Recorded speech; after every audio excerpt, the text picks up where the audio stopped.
Image de Stockholm, mesdames et messieurs, bonsoir. Sur la gauche de votre écran, l'équipe de Tchécoslovaquie en maillot blanc. Sur la droite de votre écran, l'équipe de Russie en maillot rouge. Après le premier tiers-temps, vous savez qu'il y a 3 tiers-temps dans un match de hockey, l'Union soviétique mène par 1-0. 1-0 et les soviétiques n'en reviennent pas. En effet, depuis 1967, ils n'ont pas réussi une seule fois à vaincre les Tchécoslovaques. En 68, les Tchèques ont battu les Russes par 5-4 et en 69, ils les ont battus 2 fois par 2-0 et par 4-3. Vont-ils aujourd'hui, les Russes, prendre enfin leur revanche? Ils le souhaitent, ils l'espèrent. Pour le moment, 1-0, rien n'est joué et l'équipe tchécoslovaque que vous avez vu jouer depuis 3 ou 4 jours, en pleine forme et qui a été si brillante contre la Suède, l'équipe tchécoslovaque a, vous le savez, toujours le secret désir de battre les Soviétiques. Les Soviétiques en rouge, les Tchécoslovaques en blanc. L'action se situe près du but des Tchèques. Zurila regarde d'où va arriver le palais. Holik dégage, donne le palais à son frère, mais les Russes le lui reprennent. Holik va partir, Holik est crocheté par le 17 soviétique, c'est-à-dire par Harlamov. Et dès que cette phase de jeu sera terminée, Harlamov ira vraisemblablement en prison et Zurila le sait tellement bien qu'il n'a eu aucune peur de quitter sa cage. Le 17 Harlamov, le voici, il va au banc des pénalités. 2 minutes de prison. Par conséquent, actuellement, les Russes ne sont plus que 4 sur la patinoire, non compris le gardien de but, tandis que les Tchécoslovaques sont 5 et ils vont essayer de profiter de cet avantage pour marquer. Le 14, Nedomansky, le Tchécoslovaque qui n'a pas tellement bien joué depuis le début de ce tournoi et qui, je vous le disais hier, contre l'Allemagne de l'Est, n'a pas fait très grande impression. On peut penser que Nedomansky s'est réservé pour aujourd'hui. Il engage contre le 12 soviétique, c'est-à-dire Mishakov. Les Tchèques ont le palais.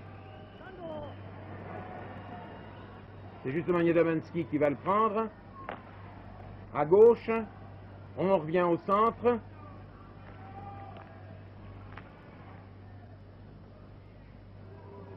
Ce n'est pas joué assez vite. Pospichil sous les pieds de Nedomansky. Repasse à Nedomansky qui rate la passe. Nedomansky n'est vraiment pas au summum de sa forme. Pour des gens qui sont à 5 contre 4 adversaires, eh bien je pense qu'il devrait jouer plus vite. Le 6, Martinec, passe en avant, bien, à la nouvelle étoile, le numéro 9, c'est-à-dire Haas, qui a marqué tant de buts depuis le début de la partie.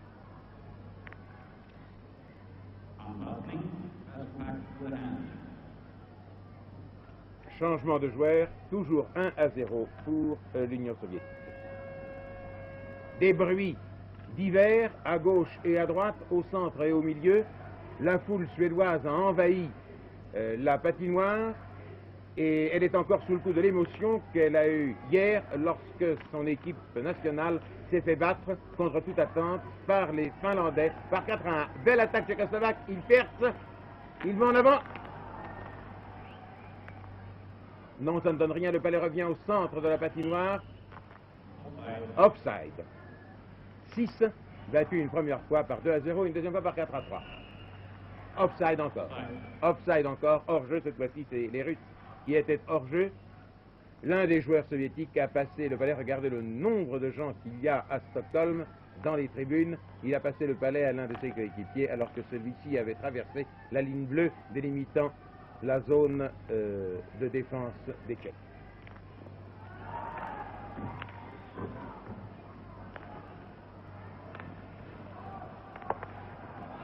Le jeu n'est pas aussi rapide pour l'instant qu'on pourrait le souhaiter. Voici le banc où sont tous les joueurs, ils peuvent changer, vous le savez, à volonté.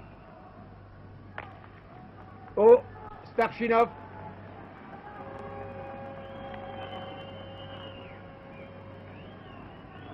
Starchinov.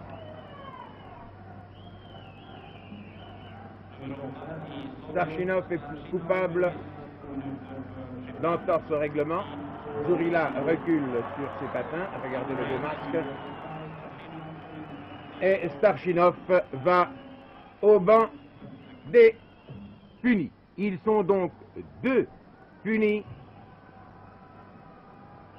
2 punis, c'est-à-dire que les Tchécoslovaques sont 5, alors que les Russes ne sont que 3.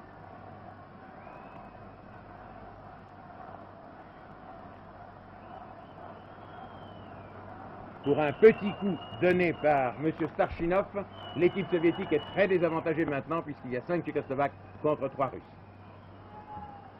Souchi. À gauche à Holik.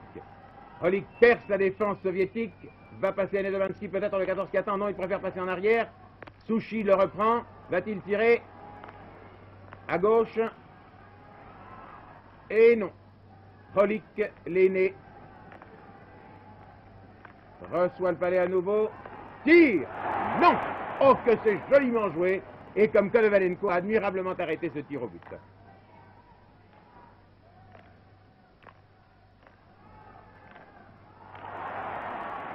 Oui, non, oui, non, non, non, non. Aucun but n'a été marqué. Aucun but n'a été marqué. Il n'y a pas de contestation possible. Le palais est entre les filets et la barre d'acier, mais il a pénétré là par l'extérieur et non pas par l'intérieur. Ce n'est pas la peine de vous disputer, messieurs. Le but n'est pas marqué. Il ne saurait en aucun cas être accordé. Voici au ralenti comment ça s'est passé. On a passé à gauche. Konovalenko est tombé. Nedomansky a raté le palais. Et je me demande même bien si ce n'est pas le Russe qui est entre le 5 et le 14 qui a envoyé le palais sur le côté extérieur de la cage de son gardien de but Konovalenko. Rien n'est marqué, vous le voyez, le tableau vous le confirme. Tchécoslovaquie 0, Union soviétique 0. Engagement près du but de l'Union soviétique est toujours 1-0.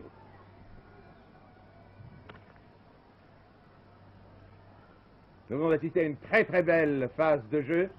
Et si pendant les 2 premières minutes de ce deuxième tiers-temps, ça a été un petit peu lent, regardez comme ça va rapidement maintenant. Les Russes, bien que désavantagés en nombre, poussent des pointes, des actions de reconnaissance. Les Tchécoslovaques, évidemment, regagnent du terrain.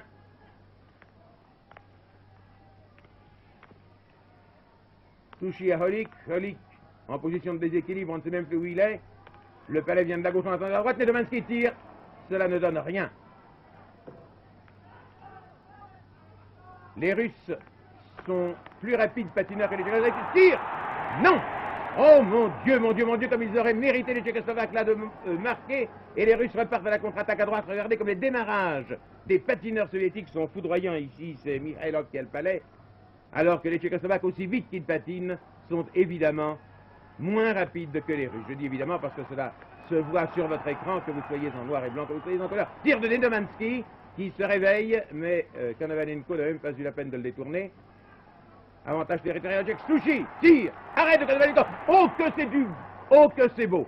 C'est vraiment du hockey au sommet. Les 2 meilleures équipes du monde jouant l'une contre l'autre avec la plus grande ardeur. Les Tchèques voulant absolument battre les Russes pour continuer une tradition et les Russes voulant absolument prendre leur revanche contre les Tchécoslovaques. Nedomansky est parvenu dans la zone d'attaque. Tire, mais une crosse adverse l'en a empêché. Ce n'est pas seulement du hockey dont on peut dire qu'il est beau, c'est du grand hockey sur glace. Contre-attaque russe avec la vitesse de la foudre, hélas non. Mikhailov a perdu le palais et il a beau donner des coups de crosse, il ne retrouvera pas. Davidov. Starchinov. Chute! Jolie chute. Belle chute. Il faut savoir tomber.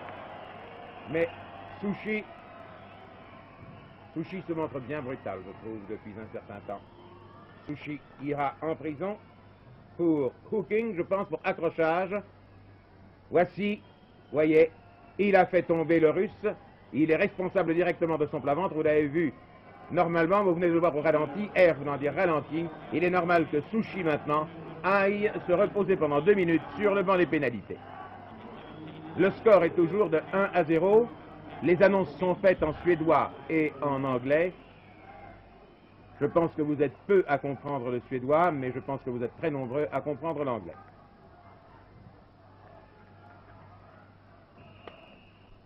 Palais injouable, on ne sait pas où il est, le 4 Nikitin, contre le 8 tchécoslovaque, c'est-à-dire Sevchik, qui lui non plus, aussi bien que Nedomansky, lui non plus n'est pas le joueur que nous avons connu l'année dernière.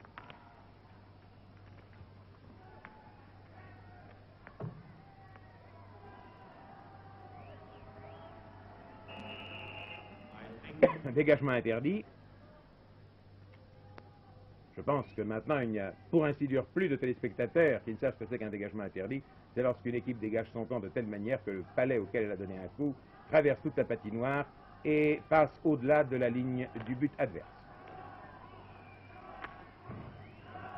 Les Russes qui pressent maintenant le but tchécoslovaque. Djourila ne sait plus où donner de la crosse.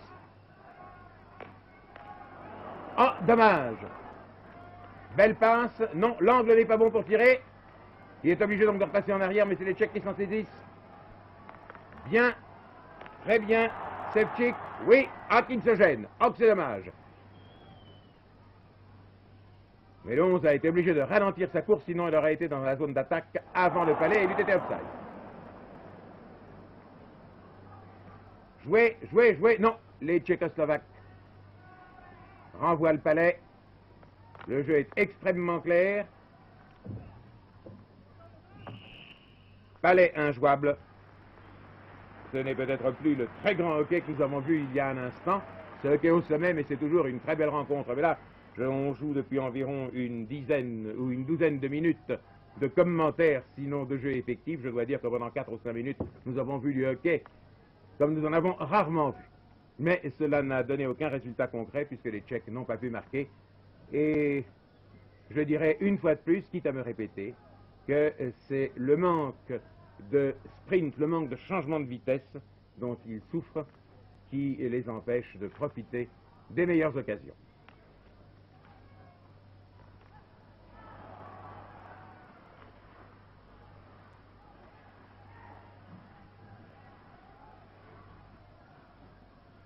L'arbitre n'a rien, rassurez-vous, personne ne lui a fait mal. Contre-attaque des Soviétiques sur la droite, regardez comme c'est joué, bien que ces passes sont précises. Tir, bien dégagé par Djourila sur la droite.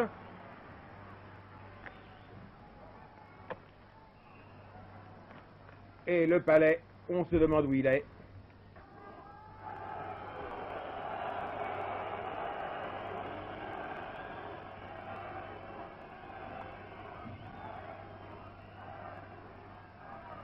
Non, coup trop fort, passe ratée. Rolik va chercher le palais. Les Tchèques vont-ils parvenir à dégager leur camp? Chut, ils n'ont pas de chance, les Tchèques, depuis un instant. Icing, dégagement interdit.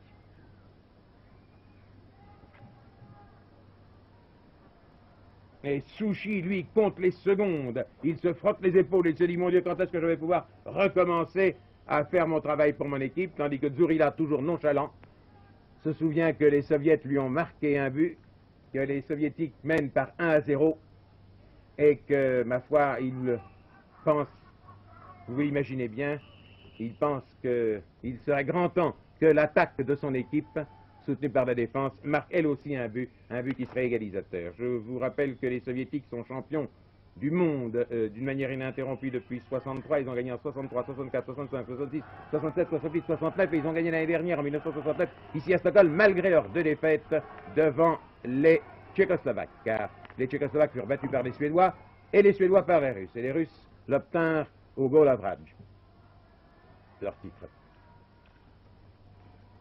Bien. Mieux encore, jolie percée, oh que Konovalenko a bien arrêté le palais. C'est un gardien de but. Il joue encore mieux que l'année dernière. Et si l'année dernière il s'est fait entrer, combien vous disais-je, que je regarde mes notes, 6 buts, eh bien cette année, pour le moment, il n'en a laissé pénétrer aucun. Konovalenko qui joue dans le club Torpedo dans la ville de Gorky, il a 32 ans, il a 1m68, il pèse 76 kg et ce sont ses 8e championnats du monde. 1m68 et 76 kg, c'est donc le type de l'homme Rabelais qui pèse 8 kg de plus que son poids normal, dit-on en tout cas.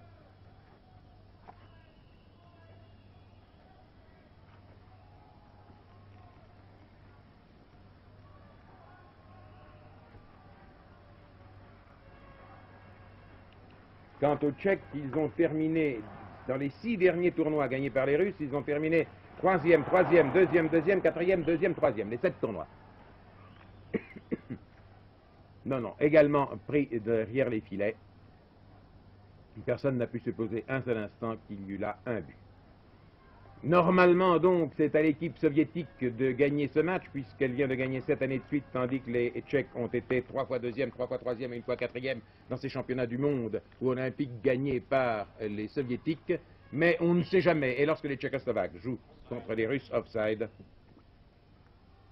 lorsque les Tchécoslovaques jouent contre les Russes, il y a toujours chez les Russes, il y avait du moins jusqu'à aujourd'hui, une sorte de complexe d'infériorité que je ne retrouve pas chez les Soviétiques. Il est vrai que je ne retrouve pas. Et vous qui avez suivi les championnats du monde l'année dernière sur ce même écran, et peut-être même déjà en couleur, de Stockholm, eh bien, vous non plus, vous ne retrouvez pas cette équipe tchécoslovaque qui, l'année dernière, pour des raisons qui n'étaient pas seulement sportives, vous vous en souvenez, qui tenait aux relations internationales, les Tchèques l'année dernière considéraient qu'une victoire contre les Soviétiques ici à Stockholm serait une sorte de point marqué, une sorte de revanche, et qui donnèrent vraiment l'impression de ne songer qu'à une seule chose, battre les Soviétiques et ensuite, après eux, le déluge.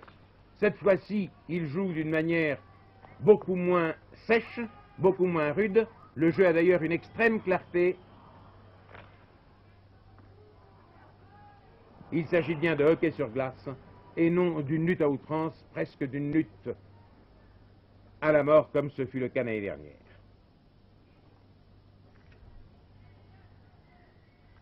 M. Starchenov montre qu'il a mal au genou, mais il continue. Dégagement de Konovalenko, sorti loin devant ses filets. Palais perdu. L'arbitre va en chercher un autre. Le match, le commentaire, du moins le reportage, dure depuis 17 minutes. Et je pense que l'on en est à 8 minutes et demie, 9 minutes de jeu effectif. Et j'espère que le rythme va repartir, car évidemment, depuis 1 minute, ça dort un peu, mais mettez-vous à leur place, ou plutôt ne vous y mettez pas. Il leur manque du souffle, que voulez-vous, ils jouent le tonnerre depuis le début.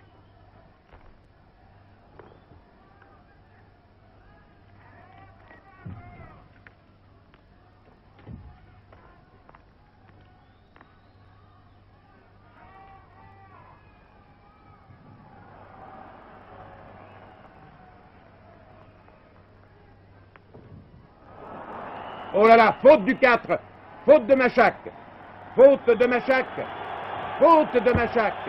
2 minutes de prison, monsieur Machak. 2 minutes de prison, faute de Machak.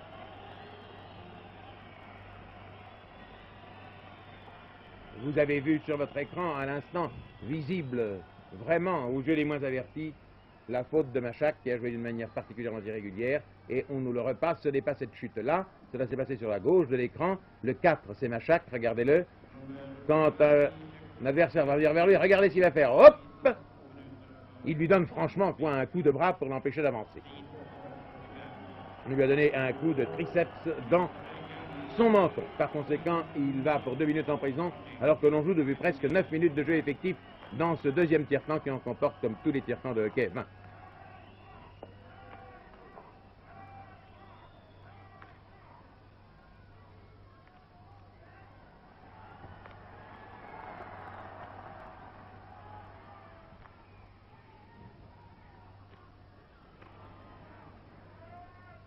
Les Russes constamment plus rapides sur le palais que les Tchèques, mais jouant peut-être moins en équipe que les autres années, un peu plus individuels.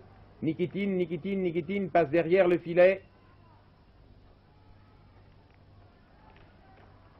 Et cette passe est ratée, mais c'est Nikitin qui l'a de Maltsev.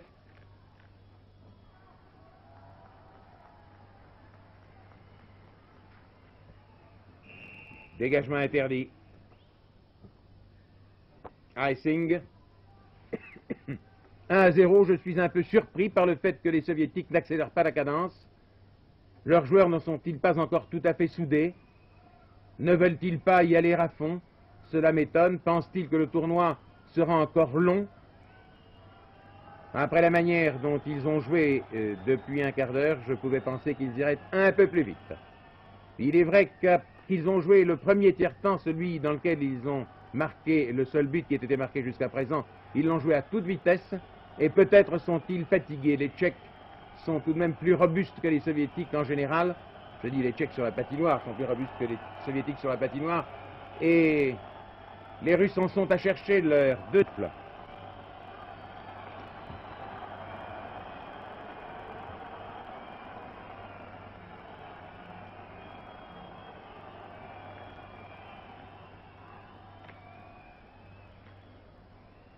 Et il n'est pas possible que le match se termine par ce score de 1-0, c'est totalement impensable. À un moment donné, la fatigue ou l'adresse se retourne. Non, c'est passé trop à gauche de la cage. La fatigue ou l'adresse feront leur œuvre. Soit l'une, soit l'autre. Cross perdu. Il va la ramasser ou bien il va en changer. On passe au petit camarade. Palachov. Tandis que le 4, Machak, sort sur la glace, juste pour attraper le palais, c'est bien visé, mais il le perd contre 3 Russes, notamment Petrov. Petrov à Harlamov.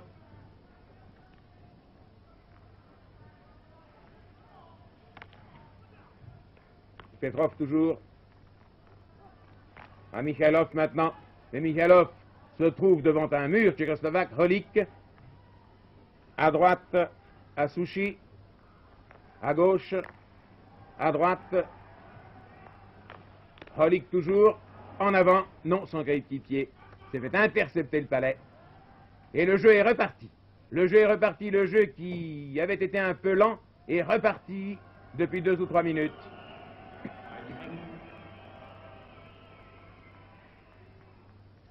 On joue maintenant depuis 11 minutes 30.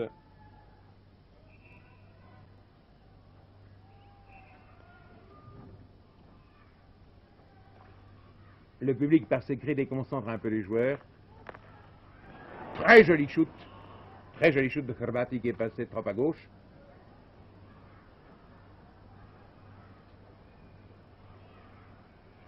Les Soviétiques jouent depuis un instant en défense, pratiquement tous. Il faut supposer qu'ils sont un peu fatigués. Et en tous les cas, les Tchécoslovaques donnent l'impression d'accentuer leur pression. Romichevski, Mishakov à droite à Mikhailov.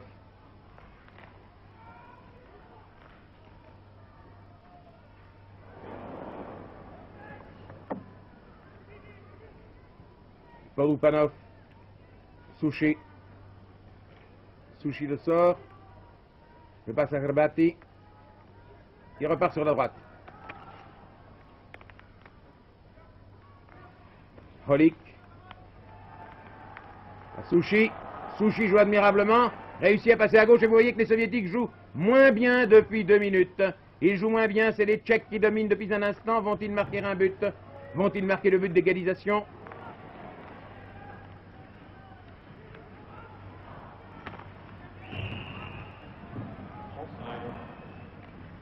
Ce n'est pas la chute du joueur soviétique qui était entré en contact avec le 20 tchécoslovaque Holik qui a été sifflé par l'arbitre, mais l'offside.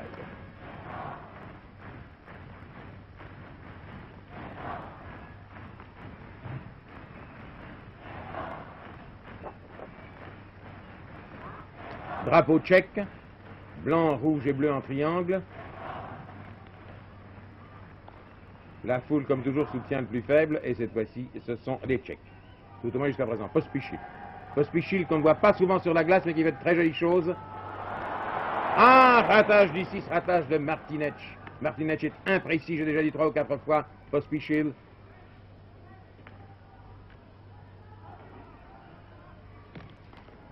Les passes russes se font moins précises. Tire.